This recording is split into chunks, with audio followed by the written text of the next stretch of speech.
Welcome back to 405 Sports. Today we have UFC 297. Let's go ahead and get straight into it. So if you watched my last video about Sean Strickland when it came to a title fight for Sean, it was UFC 293 where I was completely dead wrong. The only thing I had right was I titled the video, "This Fight Won't Be Close." I had that fight going, or I had that part going just in the wrong way because of the words of the thumbnail said Izzy will dominate. So that video went from like 60, 70 views before the fight. And I think that's about up to like 90 by the time the fight started. And then it hit about 2K was about the peak it got. And not to mention, it was like my birthday night and I turned 21. I was going out to what we call the strip here and drinking. I did not care. And people were like, "You can take this down. This video sucks. You don't know anything. Take this video down." But I said, no, I can't delete this video. I got to take this on the chin because I was completely wrong. I thought after his last performance against Abus Magomedov, I wasn't very impressed, Obviously, I just wasn't, I just didn't think it was going to happen, He didn't have like a insane stretch, and you can, even DC and Chris Weidman and Dominic Cruz were saying it this morning. They were like, when you really look at his resume, it wasn't that great leading up to the title. Besides, he lost to Cannonier, he lost to Pereira, then he beat Imoivov, and then he beat Magomedov. And Magomedov wasn't even ranked. So, but shout out to Sean. Shout out to him. The UFC loves having him as champ, but they also hate having him as champ, and I don't have to explain why. But let's get into this fight. This is so confusing to me with Strickland because at times I'm like, Dracus is in his head. But at other times I'm like, nope, it's just Sean being Sean. So it just confuses me. I'm not too sure how to feel about it. This is a pick'em fight, and I think it's fair to be a pick'em. They both just defeated the number 1 and 2 guys, So and when you talk about those number 1 and 2 guys, those are Adesanya is a top 2 middleweight of all time. Whitaker is a top 5. It just depends where you think. If you're an older guy, you might say Rich Franklin's higher than him, but who knows? These guys here, it's a pretty fair matchup. Obviously, Dracus fought at 290. Sean fought at 293, so about the same amount of time of difference there. So I'm going to take Sean, and I just know it's like that tweet. I think it was Le'Veon Bell. He said, watch this. I'm going to take Kyrie's points tonight, and he's not going to miss. That's how it just goes for me, man. That's just how it goes. I'm going to take Sean Strickland, and Dracus du Plessis is going to finish him or something. And then I'm going to get clowned. But it's worth it. It's okay. It's just how this game goes. So it's part of it. Mayra Bueno Silva is going to absolutely run through Raquel Pennington. I don't care. The way she just looks at her, the way she just stares into her soul at the weigh-ins. At the press conference and the weigh-ins, she just stared into her soul, and Raquel looked like she has seen a ghost. I think she's going to run through her, and we could have another Amanda Nunes on our hands, and she might be able to make 125. That'd be kind of cool. That'd be really cool because the problem with Amanda was making 35 and 45. There was hardly any girls that made 45. And the only reason they made it was for Cyborg, who Amanda beat. And then she was obviously, on some roids or whatever. So I think Silva's going to run through her, and I think she's going to carry this division. And she's going to go. That's just how I feel. She's on an absolute tear right now. So she obviously failed that drug test, but they ended up realizing that it wasn't a substance that she knew. It wasn't part. It's kind of like the Yoel Romero thing a few years ago where they didn't realize it was part of the thing she was taking. So she won the case there. Obviously, she was suspended, but it was like unsanctioned, I guess you'd say suspended. It's like I don't even know how to put it. It basically, they just had to let it run through her system and get it out until it was fair. So that was a little uncalled for. A lot of hate she received, but whatever. She's going to run through her. Also, Raquel Pennington's trash talk sucks. All right. I'm sorry, Neil Magny. I'm just going to say this, and it's not fair that I say this, but you're a gatekeeper. I'm sorry. You're a gatekeeper. You win some, you lose some, and it's just part of it. And they gave you Gilbert Burns at the start of 2023, and it just didn't go your way. So they had to be like, all right, We got to throw him back here, figure out what we're going to do with him.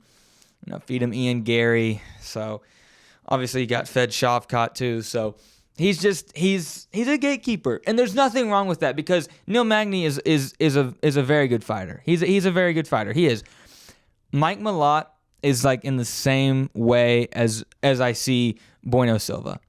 He is the hometown kid in his hometown arena of Canada. He always talks about Canada. He loves Canada. Canada is his home. He wants to let you know that is his home, right? I don't feel like he should be a minus 360. I feel like that's a little scary, but I'd be in like the like 250 range. That's still high, but at the same time, 360 is like a lot. So Mike Malott hasn't seen like the greatest amount of guys in the UFC, so that's my only thing. But I still think proper Mike Malott is going to come out with the win. Chris Curtis versus Marc Andre. This is a great fight. I love the middleweight division. It's a fun division. It's guys that are light heavyweights that have the ability to cut. So I like it. And Chris Curtis does always bring the action, I feel like just about every single one of his fights, you're like, I enjoyed that fight. Maybe not like the Jack Hermanson fight, but like he was short notice. That was supposed to be Darren Till, so that was a little different. But I feel like every fight you can think of. I mean, his Kelvin Gastelum fight was fun. His Joaquin Buckley fight, fun. His Phil Hawes fight, fun. Every fight this guy's in is fun. Now, for Marc Andre, it's the same way with Mike Malott. It's the same way as the Canada representation.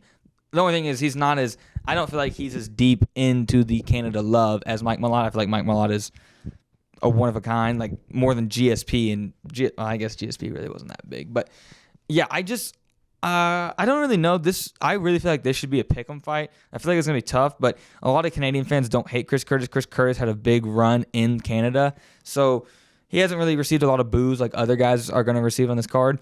But you know what? I'm gonna go with Chris Curtis. He's gonna get back on track, keep his rank, and it goes pretty good for Chris Curtis when he's going against an unranked guy and trying to keep that. So probably the most underrated fight of the night: Movsar Evloev versus Arnold Allen. After Movsar's last performance, I just don't see a way that he comes out with the win here. He just didn't look good at all against Diego Lopez. Diego Lopez also is become a stud in the UFC. For a lot of people, was the rookie of the year and went 2-1. So you think about that. He went 2-1 and was everybody's rookie of the year. You know what I mean? That means a lot. Diego Lopez on I think it was like a week and a half's notice at UFC 288 brought the fight to Evloev. Like nobody would have believed. You couldn't have guessed that he was going to bring that fight. You couldn't have told me this fight's going to go to decision and it's going to be close. You couldn't have told me that. Diego Lopez does rock some solid hair, though. I got to give Diego that. Give him a ranked opponent or give him someone who's borderline. I mean, if we're talking about the featherweight division, Brian Ortega is number 3, and Khabib has a more recent win than Brian Ortega. Yes, Khabib has a more recent win than Brian Ortega. Think about that. Anyways, I've gotten really off track here. I just wasn't impressed with his last fight. I wasn't. On the ground, on the feet, nothing impressed me. And this is a guy who's undefeated, and he is the favorite. Arnold Allen is a plus 160, and he brought the fight to Max. Max did win. I think it was like 49-46. There might have been one 47-48. I can't remember. But he brought the fight to Max. He did.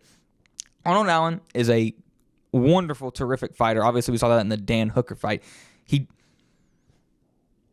did have a little mistake in that fight where he's about to knock out Hooker and then he goes for the legs. But other than that, I think he's seen much better talent, and I think he gets the job done.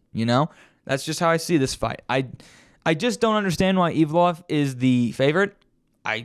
He's been off a while. I guess they've both been off for a while in reality. But I think it's easy to go Arnold Allen here, man. I just want to say, why is Brad Katona and Garrett Armfield the featured bout of the main prelims? I everyone boos Brad Katona. I understand he's a Canadian, but his performances always are just meh. This is the last fight I'm going to talk about. Charles Jourdain versus Sean Woodson. Jourdain off of that win at 288 versus Kron Gracie.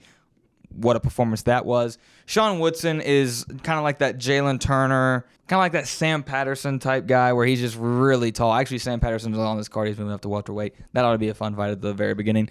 But I'm going to go with Charles Jourdain. I think he's going to actually involve his ground game for this fight. The Canadian crowd's going to be behind him. I think Sean Woodson gets a little too crazy just because he is 6'3". So, yeah, that's what I'm going to say for that fight. All right, guys, so that's UFC 297. It's the first pay-per-view of the year.